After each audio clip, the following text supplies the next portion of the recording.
time for me to finally answer one of my most asked questions, and that is which LED mask is actually I mean, those ones work fine, but if you want something to work good and be cute, it's this one. It's QURE. This is the one. Is this the best LED mask? We're back. I'm Dr. Shah. Dr. Maxfield. And welcome back to our channel, Doctorly, where we talk about all things skincare and dermatology. Today, we are reviewing viral skincare products and skincare devices. This is part of a series where we go through videos that have gone viral and we talk about whether or not they're worth it, or we think they're worth it. So today, we're gonna be talking about LED masks in general. We've done a longer video on this in the past, but specifically we want to focus on this QURE LED mask, which has gone viral several times on social media. And we want to talk about whether or not it's quote unquote the best LED mask. There are so many options out there. Is the tech good? We'll take a look at all of this in this video. All right, all things LED masks, here we go. Here we go. So we've talked about LED masks before. We've done a deep dive on this topic. And I think one of the most interesting things about my LED journey here was how it started, because like a lot of devices, like other things, when I was looking into this, going through literature, I actually anticipated that I was gonna hate it. I thought I was gonna debunk this. And as I was going through paper after paper after paper, I was like, golly, this is actually building a pretty convincing argument. And it won't be over though. And then since then, I've actually become a big proponent for using these LED masks to kind of complement everything you're doing in your skincare routine. So we did a deeper dive on LED masks. You can always watch our previous video if you want to know what our final consensus was. But I too, if you've been following me for a long time, have been very skeptical of skincare devices in general. I've always found that they're expensive and they underperform. So I spent probably the first year of me on social media debunking every vibrating device out there, every microcurrent device out there, every other zappy device that you rolled over your skin. And I was gonna do the same thing to LED, but then we did a deep dive on it like we do with everything. We looked through all the literature, and the evidence on LED masks was overwhelmingly positive. And you have the blue light and you have red light, and the blue light specifically is targeted towards acne, but it does other things as well. But I really like it for acne treatments because it targets those porphyrins to kill bacteria in the skin. So it's very good for that inflammatory acne. And then you look at red light, which does also help with acne, but is really meant for anti-aging because it has a longer wavelength that targets fibroblasts to increase collagen production. And we call this photobiomodulation. And this has been shown consistently to improve fine lines and wrinkles. So we both became big proponents of LED masks in general. Now back to this video. She claimed that the QURE mask was the best mask overall, and also it was the cutest mask, which is an interesting claim. But, you know, we actually, so once we did our video, I feel like we have the vast majority of LED devices available to us, which we're very thankful for, by the way. But we have just tons of masks, the devices that go under your eyes, the body devices, which was still competing for the largest package I've ever received. And collectively, when we, I think, put together our opinions on this, it's like, how are we gonna weigh this versus the other ones? And so we have to look at things like cost, functionality, and then some of our subjective experience with it and just how well it works with daily life. Right, so when we did our initial video, we had maybe tried out like 2 or 3 masks at that time. And then we were inundated from companies. Everyone was sending us their LED masks, their LED devices, and having us try them. So we tried all these devices, we got these gigantic packages, and then we're like, okay, which one is the best? And there's actually a lot of nuance to this. I mean, one, we can agree as far as efficacy goes. Do we agree that all the masks are pretty much the same? Yeah, I think they can all be helpful. It's really hard to quantify because there's just no comparative studies. It's really difficult to put one side by side and say it's more effective than another, but I think overall they can be beneficial. Right, so I think that a lot of them have different spectrums of light, but as long as they have both blue light and red light, because those are the ones that have the most data, we have to sort of assume that they all are equally efficacious, because there's never been like a double-blind placebo-controlled study of one comparative study of the two back to back, and so we don't know which one is the most efficacious of the masks. So let's talk about what we do have more objective data or subjective data on here, and so one of those would be the price. Yeah, and so price for any of these masks and devices is actually you have to think of this a little differently than you think of the rest of your skincare, because this is a one-time upfront cost, or it should be. And when you're purchasing this, I maybe compare it to maybe 12 months of refills on your favorite serum or something like that, because you're going to be using this over the course of the year. There's no refills. And so it's an upfront investment. That's where the inertia is, but there's a lot of longevity.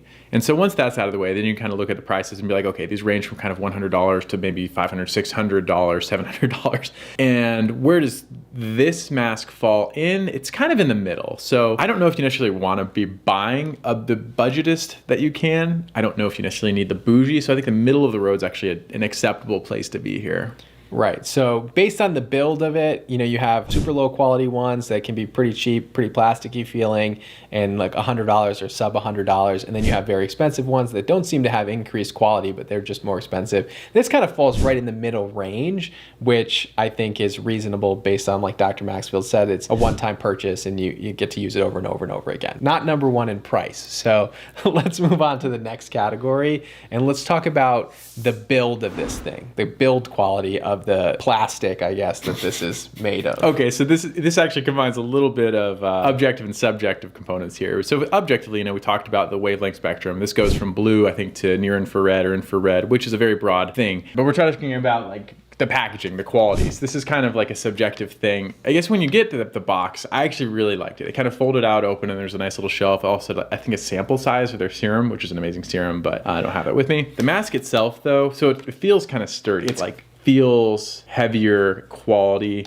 It has this nice, I mean, I don't honestly know what this is made of, but maybe silicone lining here that really makes it comfortable on your face, and then the strap as well is very nice. But it feels very nice and soft. Not soft. I don't know. It's comfortable. I don't understand this other than it's pretty comfortable on your skin and it feels sturdy. So I think overall for the build, it's a win there. This is after trying several ones. You have ones that are just more flimsy feeling. They hug the face a little bit better, but they don't have that hard outer plastic coating here that has that matte finish. So, and then you have other ones that are very like plasticky feeling. Like you said, the straps break frequently or they never work at all. And so from trying from like just a pure, like we're not talking about functionality at all right now, but from a pure quality of the build of the product, I would say that this is probably the best build of the ones of the maybe 10 devices that I've tried. I really do agree. I've had this, I'm trying to think how long I've had this. A year, maybe a year and a half now, and still going strong. So, I mean, that's definitely outperformed some of the other ones. All right, so then the next category we could consider is the functionality of the device. Does it have a lot of features? Does it have all the light colors that we want to be there? The other question is, does it charge, right? Because that's another really important thing that I didn't even know, because a lot of the products I had tried before were wireless. People were starting to send us ones that you had to plug in to work. So that's, to me, an issue, because you might want to be moving around, or you may not be near an outlet, or you want to take it with you on vacation and you don't want to be near an outlet, or maybe you're in Europe and they don't have the outlet that you need. And so like from that perspective, I would say from like a functionality perspective, there's a couple things going for the QURE mask here. One, it has, of course, the red light, blue light, but then it also has another spectrum of light in between that aren't as well studied, but can be used. And then you have the app feature, right? It connects to an app, so you can actually control which colors are on which part of the face if you really want to have a targeted treatment, if you want to treat acne and aging at the same time type of thing. So really cool functionality within the app. So that's definitely a win for functionality. And the last piece is that it is chargeable, wireless, so you plug it in, you charge it, the battery lasts for a while, and you don't need to be connected to an outlet. Yeah, I really don't also know of any other ones that connect to a device that you can personalize it. That's a huge win for me, because it helps you be deliberate, not only with your skin concerns now. So if you have acne prone skin, you can use blue and red light on those areas, while using red light on exclusively on other areas. But it can grow with you, right? So as you grow out of acne, as that changes, as your skin grows, you can actually just keep this and adjust this. Maybe you don't need the blue light setting anymore, and that's okay. So I really like that you can be deliberate with it, personalize it, and then just change it as you need. Very cool functionality.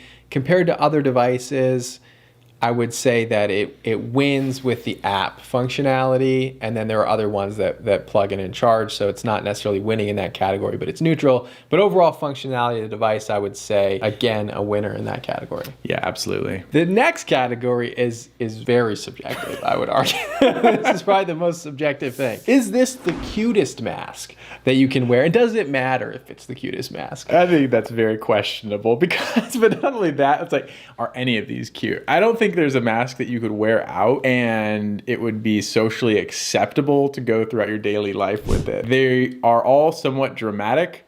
Yeah, I don't know. What do you think? So this is a good question. So I think overall this is a very, I would say that like from an aesthetic, like when you have it on your shelf or you're wearing it or you're taking a selfie in a product or you're making a video for social media, I do think that it's probably the most aesthetically pleasing mask. And I'll tell you, there's another good reason why, because I actually like the way that the Dennis Gross mask looks also. I think the only ones that kind of are even close in this category would be this and then the Dr. Dennis Gross mask. I agree. Because the other ones are not cute, I would argue. I don't know. What I think is got going for the Dennis Gross mask is that they have it in black too, which I think is pretty cool. But what I think this one wins is that one actually has a lot of reflective surfaces on it. So if you're shooting video, it doesn't show well on video because it reflects light. So I would actually say that, well, one, this has better build quality than that. And two, this is, I think, probably more aesthetic neutral, more that like pastel tones. So I think it is probably the cutest mask, but that's very subjective. Okay, you actually had an interesting point too, I think. It struck me. He talked about how it sits on your shelf, and I actually agree with him there because it is somewhat neutral. It's like this pastel blue color. If you had this hanging up, this would almost be akin to some of those like decorative masks people have hanging on their walls. Not only the color but the look, and it wouldn't stand out like a robot necessarily, like a futuristic robot that might just be out of place like a toy. Ooh, does it win there though? I think it's a marginal win. A win is a win, as the kids are saying on TikTok right now. Okay. So I would say yes, most attractive mask, but I don't know if I'd make a purchase based on that decision. Yes. Well, they're pretty short treatments, and you do this at home. You're doing it with some privacy. There's really no situation where you should be using this out in public, like where you're grocery shopping or at the pool or something like that. So it's definitely not something to make a decision on. Right. But if you're a content creator, I think that there's some pros for this mask if you want to get one. But if you're just, at home, and you don't make your own videos, you're just on the skincare consuming side of things, I would say it probably doesn't matter as much. Yeah. And speaking of durability, like I've got quite a few scuff marks on this. I have kids and they like to play with these. So this has been dropped. This has been thrown. And it's still working fine. So overall, after trying over 10 or more LED masks, where do we stand on the LED mask situation? So we still like collectively the LED masks in general. We still think they functionally work. We think there's science behind it, and that's why we consistently have recommended them since exploring this initially. And then as far as this content creator's claim, is this the best? It could be. It didn't lose any categories. Correct. So I would say that it doesn't win on price, but you kind of pay for what you get what you pay for. So, but in the other categories, I do think that it's actually the winning device. So far of all the devices I've tried, always willing to try more. This so far does come out as the best LED mask on the market, in my opinion, at this time. That being said, you do need to use these consistently to see results. Don't expect to see results in a week, a month even. This is something that's going to take 3 months to see results, 3 months of consistent use if you want to see results with this. But overall, I agree with your video. I think this is a winning product. There it is. So the QURE mask wins, the LED device mask win-off. All right, we agree with this viral video. If you're interested in LED, worth checking it out. We'll see you all in the next video. Please like, comment, and subscribe. Thank you all so much. We'll see you next time.